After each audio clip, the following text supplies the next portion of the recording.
news.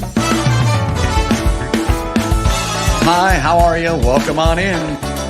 Podcast by George. Another podcast by George. Podcast by George. Border to border. Coast to coast. Podcast by George. Hello, hi, how are you? Welcome on in to another podcast by George. We've got a reoccurring theme here on the show today, but it's one that can't be overstated. It's one that can't be underlined enough, and it's the horrific care that our culture, our society, our country is taking of our elderly. And I see this, I talk about this all the time. You know, other societies, other cultures around the globe, they revere, they respect, they take care of their elders. Why? Well, because they're valuable and they have a lot of experience and knowledge to share, but mostly it's from where we came, for God's sake. I mean, you got to do that. And for whatever reason, we don't seem to be doing it. And I just saw an outstanding op-ed piece in Bleeding Heartland. It was also in the Register here in Iowa. Great by a guest of ours, somebody that's been on before. And it is this guy, folks. It is John Hale. He's coming back on the podcast by George Liveline. Now, John and his wife, Terry, own the Hale Group, a consulting, advocacy, and communications firm located in Aiken, Iowa. They're known as passionate and persistent voices on aging, disability, caregiving, and a host of other issues. And they can be seen regularly at the Iowa State House in the media and in forums across the state, advancing ideas, approaches, and policies that enable Iowans to lead the best lives possible. Now, you can see the Hale Group on Facebook. Follow them there, and you can get more information on a regular basis. John's also on Twitter. We'll put that up on screen, the Twitter address here, but it fits very nicely into the PBG Big Three, the show today does, because we're all about climate, war, and healthcare, and this is a huge healthcare issue. So let's click a button here, get that off screen, and welcome our good buddy, our good pal, get him in here on the show, make sure that everything's working. There he is, John Hale. Hi, John. Hey, George. Great to see you. Great to be with you.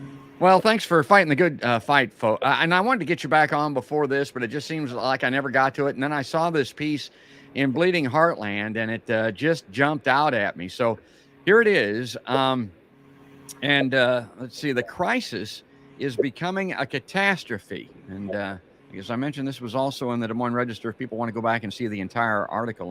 But we're going to cover the high spots here. A crisis ignored, John says, eventually leads to catastrophe. That's what we're witnessing in long-term care services. As far back as 1990, the U.S. Bipartisan Commission on Comprehensive Health Care described as a crisis.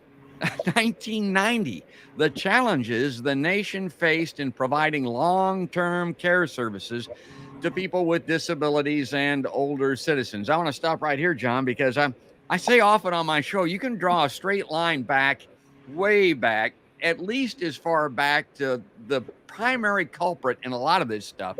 Now, it was before 1990, but may have taken them 1990 to figure out it's Ronald Reagan. I mean, I don't want to go all political here, but has this got anything to do, this long-term crisis? Has this got anything to do with Reagan, or did it come after him? Well, you know, this long-term care crisis, and I think it's important to get beyond that word. You know, the reason we wrote this article was we were having a conversation with somebody about all this, and they used the word crisis.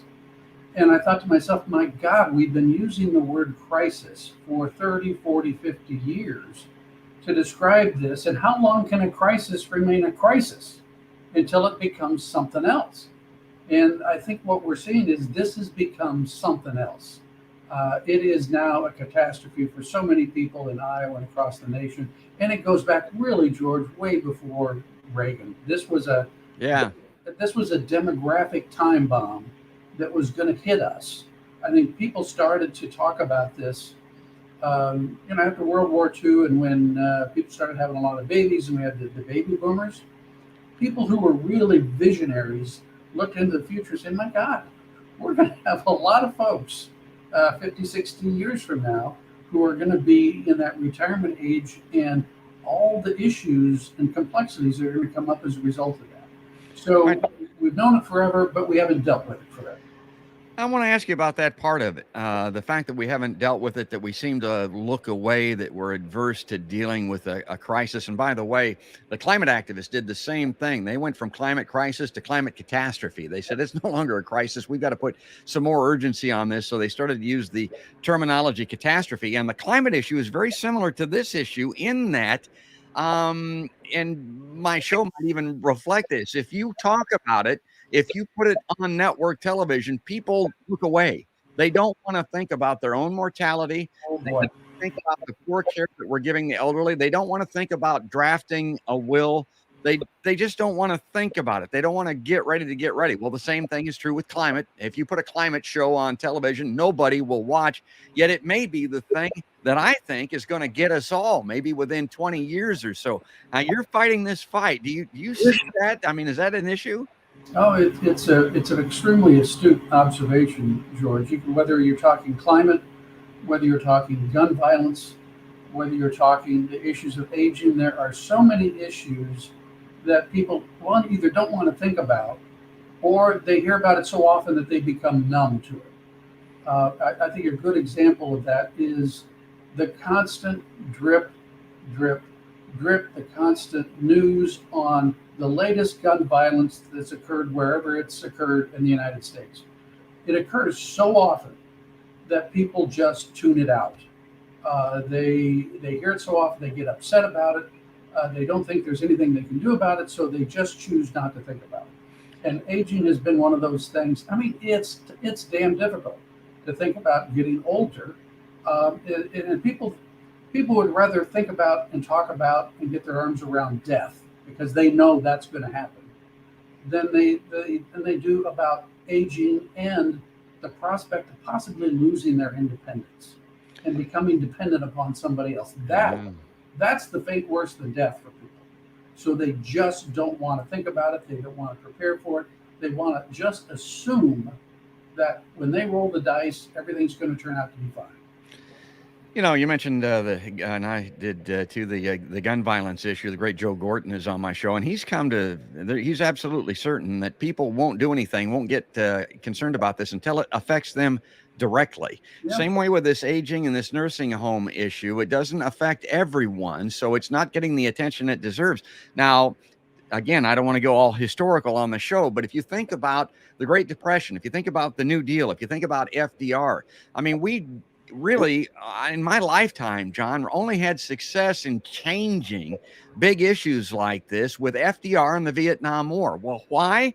Because it was affecting everyone. When everyone is affected by it, then something will happen. In the meantime, if it doesn't affect me, I'm going to watch Beverly Hills Housewives or some damn thing. I mean, that seems to be the society that we live in. But I want to get back to this article because we got a lot of things to talk about. And this was extremely well written by the Hale Group, folks. What has happened in the 33 years since the call for urgent action? Shockingly and frustratingly, God, to say the least, not much. Presidents, governors, and legislators have been unwilling to take bold action.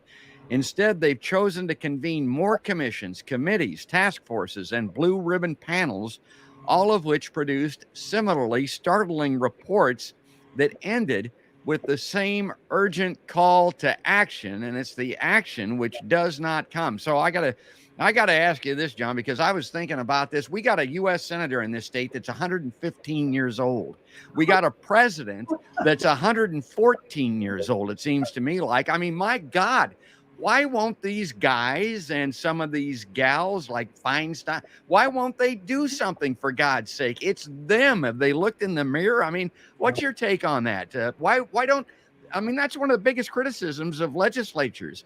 I mean, from local to federal, they're old people. Why don't they deal with this?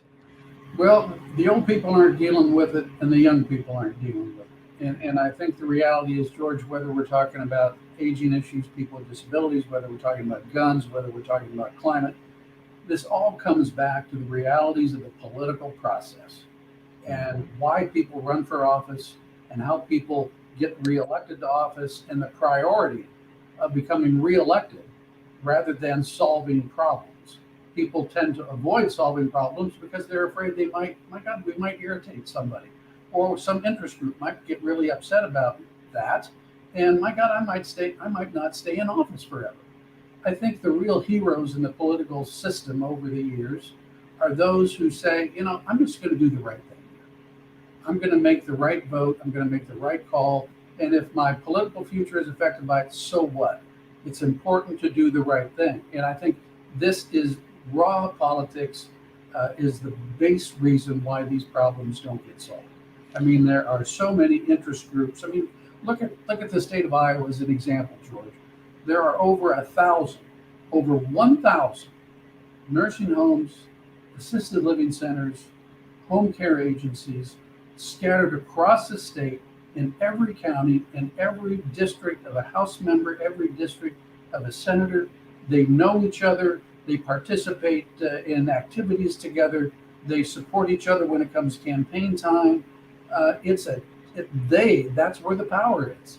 They outnumber us advocates. They outgun us because they've got the physical presence, but they also are heavy contributors to campaigns monetarily. It's just raw politics.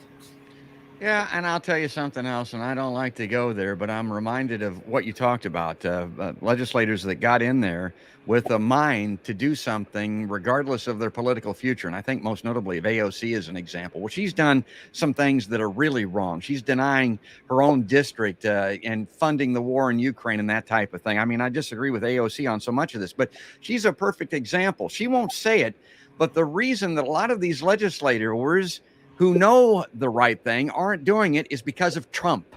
They're scared to death that they're going to do something, that they're going to step on a third rail that would allow them to be defeated, that would change the shift in power, that would bring more of this Trumpism into America. But again, I don't want to get all, again, I'm going to be in trouble with some of my groups if I get too political here, but I think that's a big part of this, John. Well, the reality is, George, these issues have not been dealt with under both Republican administrations and under Democratic administrations. And if I've got a stack of reports here in my office. I didn't bring them because we don't have enough time to go through them, but I've got a stack that's probably a foot high of reports from commissions, from blue ribbon panels, from committees, from academia, from you name it. They've all studied this issue. The reports are all superb. They are extremely well written. They identify what the problems are and they identify the solutions.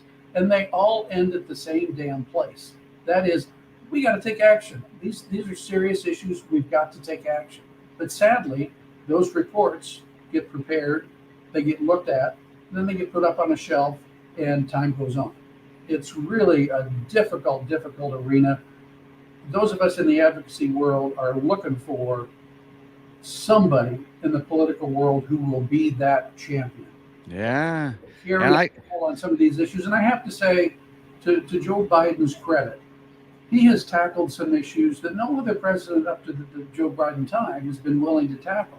He's got a number of proposals out there to deal with some of these issues that will actually improve the quality of life and quality of care for all kinds of folks. But he's got to get these things through. He's got to get them through Congress. He's got to get through all of the lobbying that's going on back there in D.C. about these things. But at least he's given it a shot, and I applaud him for that.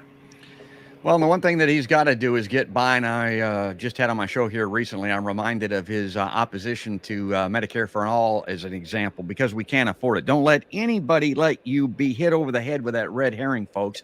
We can afford these things. Our military budget each year, annually renewal, is $1.3 trillion with a T dollars. You can't even count that amount of money. About the same would be true with corporate welfare in this country, with the taxes that they don't pay, with the contributions that they don't make to the welfare, to the overall good of the country.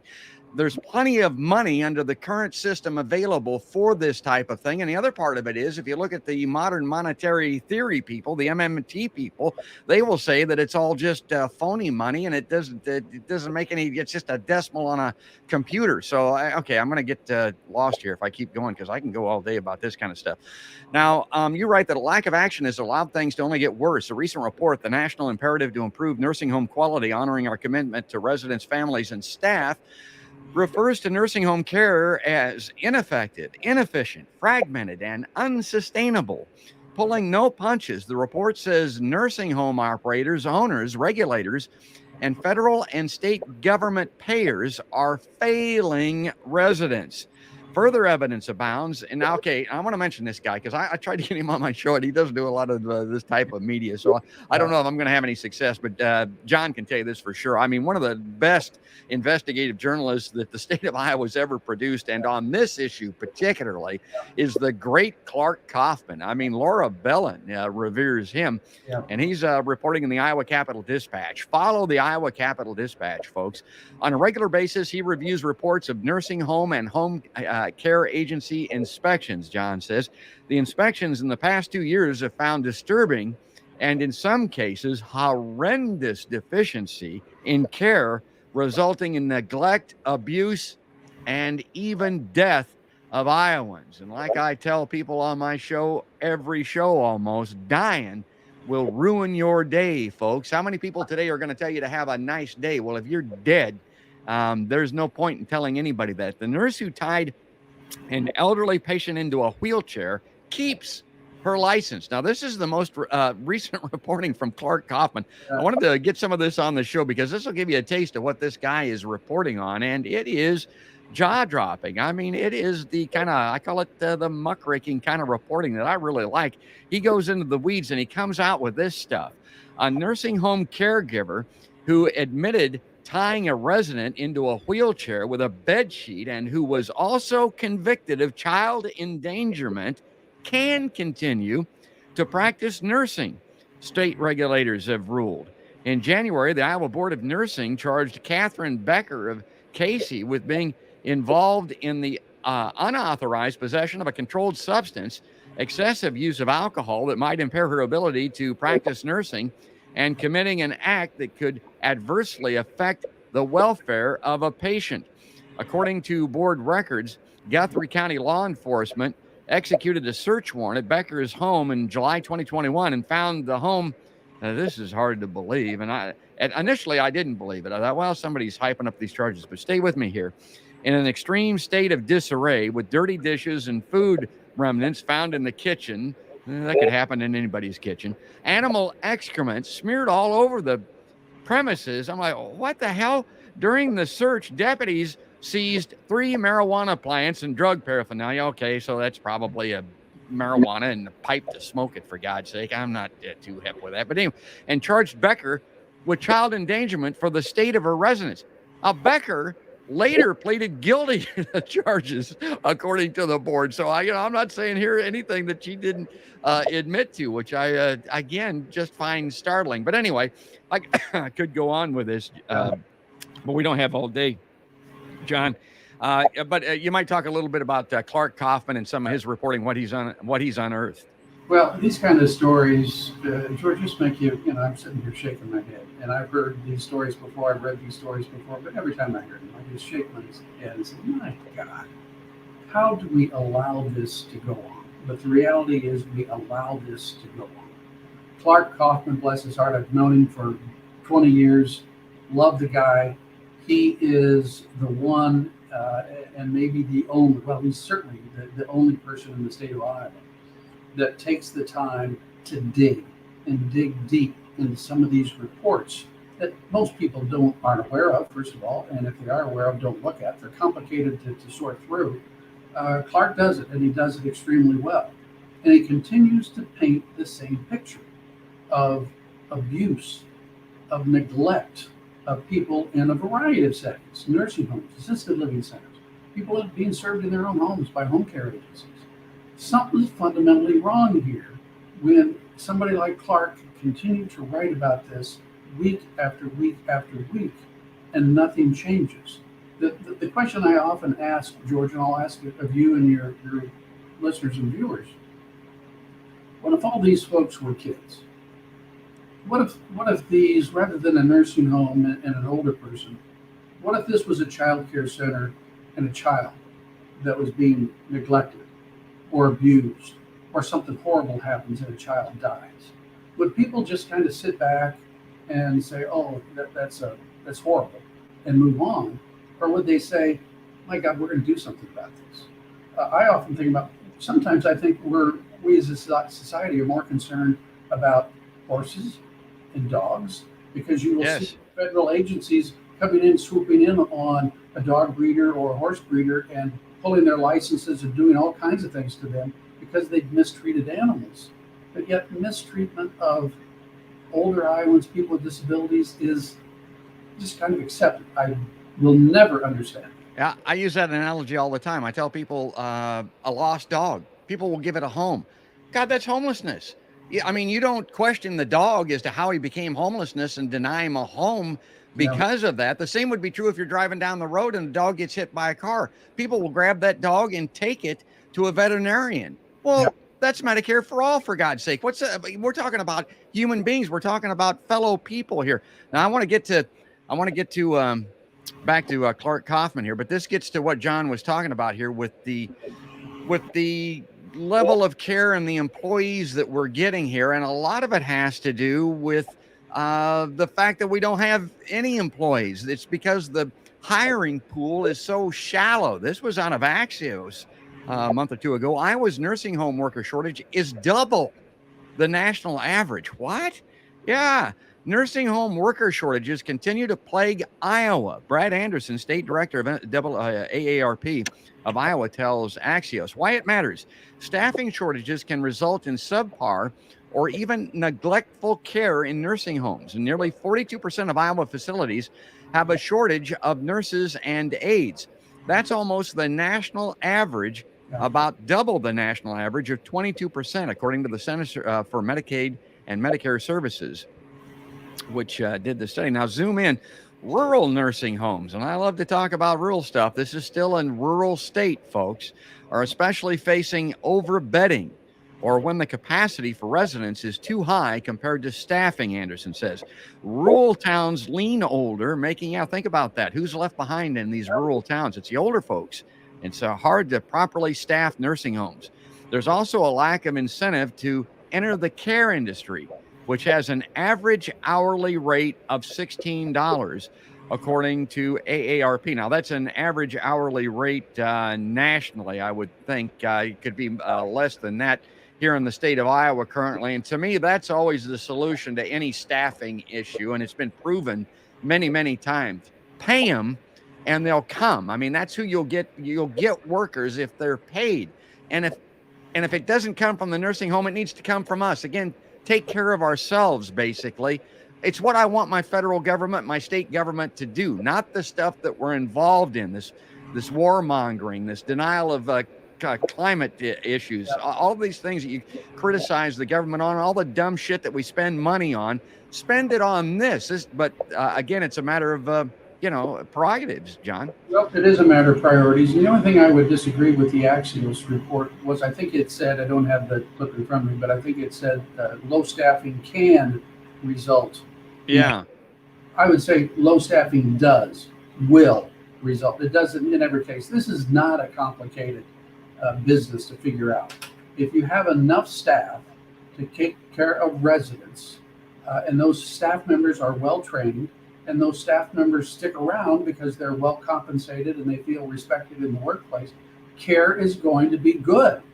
It's as simple as that. But the business model for too many of these organizations, George, over the years, nationally, has been, we'll run our facilities short of staff, we'll pay people very little, and we'll be perfectly comfortable with high levels of turnover because there's always going to be somebody out there that will take these jobs. That rationale no longer exists.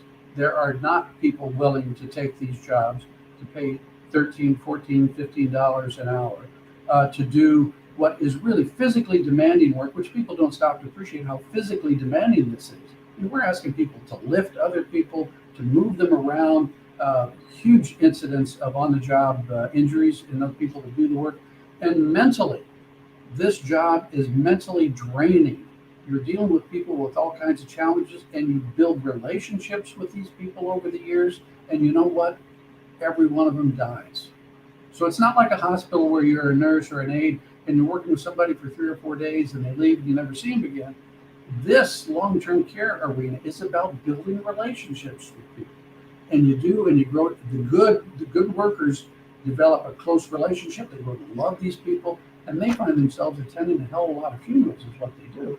So if you can make $19-20 an hour in a fast food establishment, in retail, in wherever, why would you not take that job versus a job that's much more physically demanding and mentally draining, working in a nursing home or assisted living center or a home care agency?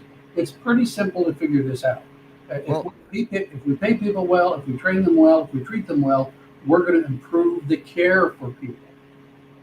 Well, weigh in on this because you know more about it than I think anybody that I would come across. The word on the street is, John, that these people are not getting paid, and the nursing homes themselves and the corporations that own a lot of them are making a lot of money. They're profiting handsomely. Is that your experience? I mean, is that what we're talking about here? Well, sadly, you're on to one of the main challenges here is that the industry is no longer what it used to be. We think of the nursing home industry and assisted living as 20, 30, 40 years ago. They were owned by local companies, or they were overseen by a local church. They employed local people. They were, it was great care because people wanted to have great care. That whole system no longer exists. This has become a private, for-profit industry. We have huge corporations, some in-state corporations, some out-of-state corporations who own facilities. We have some owners in New Jersey who've never set foot at the facility that they own in Humboldt, Iowa, for example. We have nursing homes part of what do they call it? Real estate investment trusts that are traded on the New York Stock Exchange. These have become entities that people buy and operate to make money. And if your goal is to make money, you're going to run these operations as lean as you possibly can. You're going to short staff the entities. You're not going to pay people what you should. You're going to figure out ways to drive what you want, and that is profit. Now, something's fundamentally wrong with this picture. We as a society, we as public officials and legislators have really got to start digging into this challenge. Who owns these entities? Where are they from? How transparent is their accounting system? We really don't know where the money goes. We know how much money is going out from state government. In Iowa, we're talking about close to $700 million that are being paid just to nursing homes. That's a huge amount of money, and we don't have any accountability systems in place to track that money, to see how it's being used, to see how much of it goes to profit. Now, maybe some people don't care how much of it goes to profit. I do when people aren't being treated well. If people are being treated well, my mom, whether I know them, whether I don't, everybody in Iowa deserves to be treated well, cared for, and gets the kind of support that they deserve. And that's not happening. And when that's not happening, I do care about where the money goes. If everybody's treated well everywhere in the state, then if they want to make some money, fine. But it's not happening now. Okay, so talk about that. That's the other big component of this. The residents themselves, the people that are being used and in many instances abused.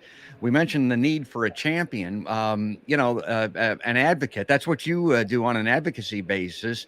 There used to be some kind of an elder care ombudsman or something like that. I mean, these people are voiceless, and a lot of times their medical condition means that. But if something's amiss, something's going wrong, Yes. hell, their relatives don't even listen to them. They don't seem to care in some instances, and nobody else does. And that's where Clark Kaufman comes in and reveals this stuff. Has that been your experience? Well, we've had a rocky relationship over the years in Iowa with the entity called the Office of the Long-Term Care Ombudsman. Okay. There is such a thing in state government called the Office of the Long-Term Care Ombudsman.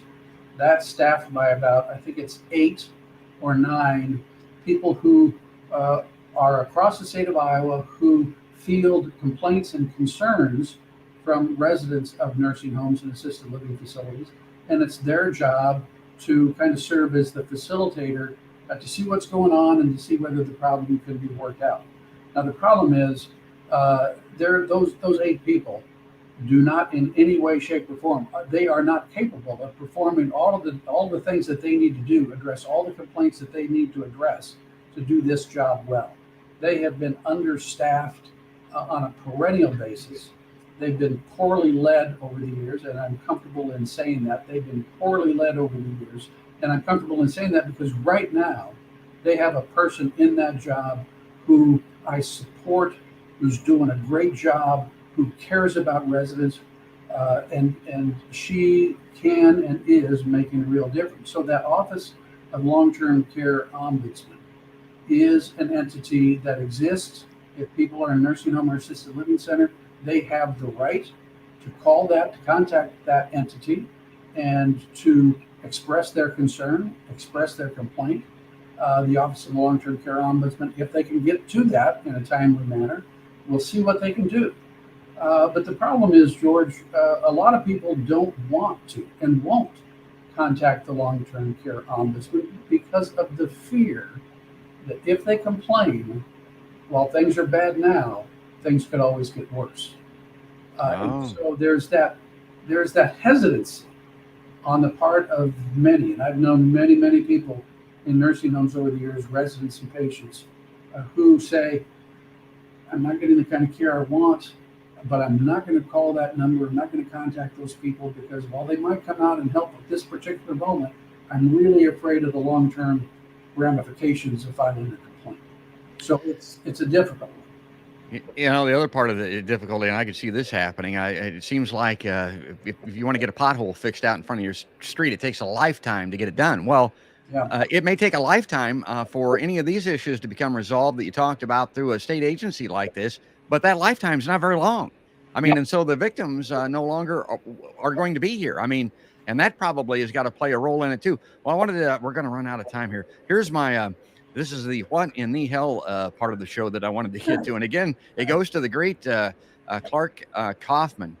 This is reporting that he did. After abuse, death, and staffing issues, Iowa nursing homes added to the federal watch list. Now, John knows all about this all too well, but I promoted the show by talking about these 10 homes, and particularly the 3 most recently added. 3 Iowa care facilities with a recent history of resident care issues have been added to a list of the nation's worst nursing homes. 3 added to a list of the nation's worst nursing homes. My God, you know how many there are in this country? The 3 homes join 7 other Iowa care facilities already deemed eligible for inclusion on the federal government's list of special focus facilities that have recurring quality of care problems. The 3 newly added homes are, drumroll please, Park Ridge Specialty Care in Pleasant Hill, Iowa, which is managed by Care Initiatives of West Des Moines. The 90-bed facility has a one-star overall rating from the federal government and was fined $178,003 by the federal government in 2022. In addition, Medicare suspended payments to the home in August 2022. Last fall, state inspectors cited the home for a 4-hour delay in assessing and treating a resident who complained of chest pain. The resident was pronounced dead shortly after being transported to a hospital emergency room. And I think that's it. I think that's the photo that's being used there. Okay. I mean, these are nice places, folks. New London Specialty Care in Henry County, also managed by Care Initiatives. The 46-bed facility has a 1-star overall rating from the federal government and was fined $14,508 in 2021.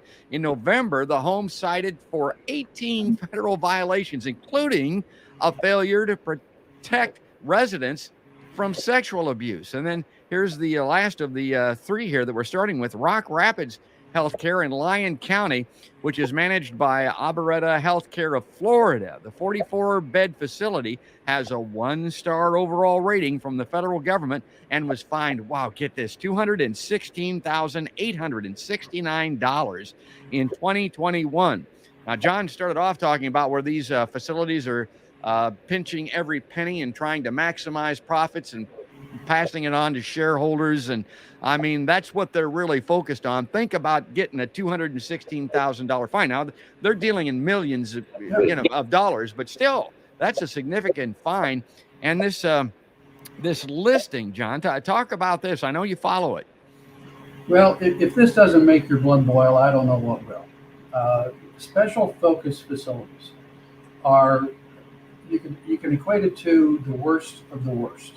The facilities that are consistently poor performing based on reviews and inspections by the Department of Inspections of the State of Iowa. Now here's what just drives me nuts, George. Absolutely drives me nuts. We've got poor facilities being funded by taxpayer dollars, millions of dollars going to facilities every year.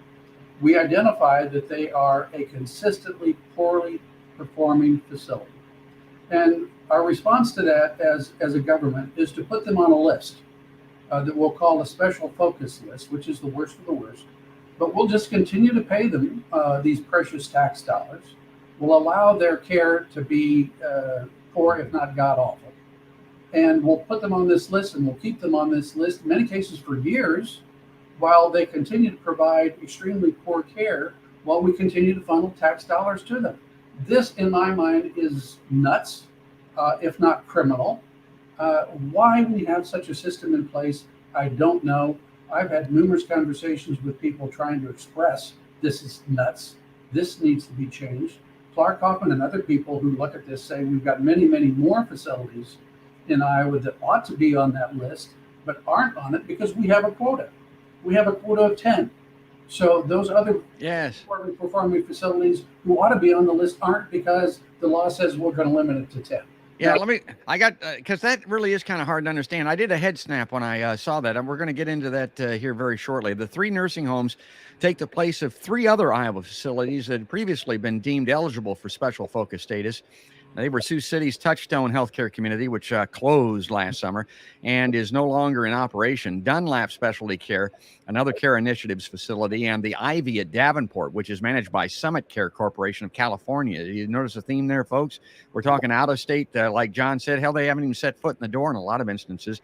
Nationally, there are 88 nursing facilities on that list. Okay, look at Iowa, which 1 or 2 slots filled by each state. Those homes are enrolled in a special program intended to stimulate improvements in their quality of care through increased regulatory oversight. Because of the number, and this gets to what John was talking about, because of the number of special focus facilities is capped, new facilities, even those that have earned CMS's lowest ratings for quality, can't be named a special focused facility until other homes in that same state improve and graduate from the program or close, in the instance of that one in Sioux City. I mean, my God, that's nuts. Okay, so here, let me get to the rest of the terrible 10 here.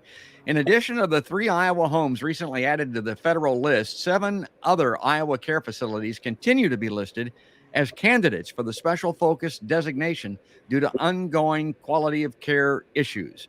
Griswold Rehabilitation and Healthcare Center, which has been a candidate for 4 months. Northern Mahaska Specialty Care in Oskaloosa, a candidate for 4 months. Oakland Manor, which has been a candidate for 7 months. Arbor Court in Mount Pleasant, which has been a candidate for 12 months. Aspire of Primgar, which has been a candidate for 16 months. Genesis Senior Living in Des Moines, which has been a candidate for 8 months. And QHC Mitchellville, which has been a candidate for 32 months. Typically, all of the homes that are deemed eligible for special focus designation have about twice the average number of violations cited by state inspectors. They have more serious problems than most other nursing homes, including harm or injury to residents, and have established a pattern of serious problems that has persisted over a long period of time. Again, this reporting comes from the great Clark Kaufman. I want to get his picture up on Yeah. screen. A little bio here for, and John knows him. He talked about him. Deputy Editor Clark Kaufman of the Iowa Capital Dispatch has worked during the past 30 years as both an investigative reporter and editorial writer at two of Iowa's largest newspapers, the Des Moines Register and the Quad City Times. He's won numerous state and national awards for reporting and editorial writing. So good on you, Clark Kaufman, and that list, which that is a head shaker. That's a jaw snapper. That's a head snap. God, I don't know how else to describe it. It's hard to believe, John. Well, when you stop and think about this, George, and you just look at the word, we've got how many other facilities around there? 8 or 9 that are candidates. They're not on the list.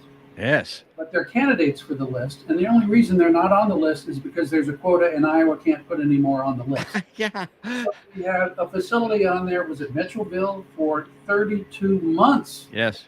They've been a candidate. They're not on the list, but they're a candidate.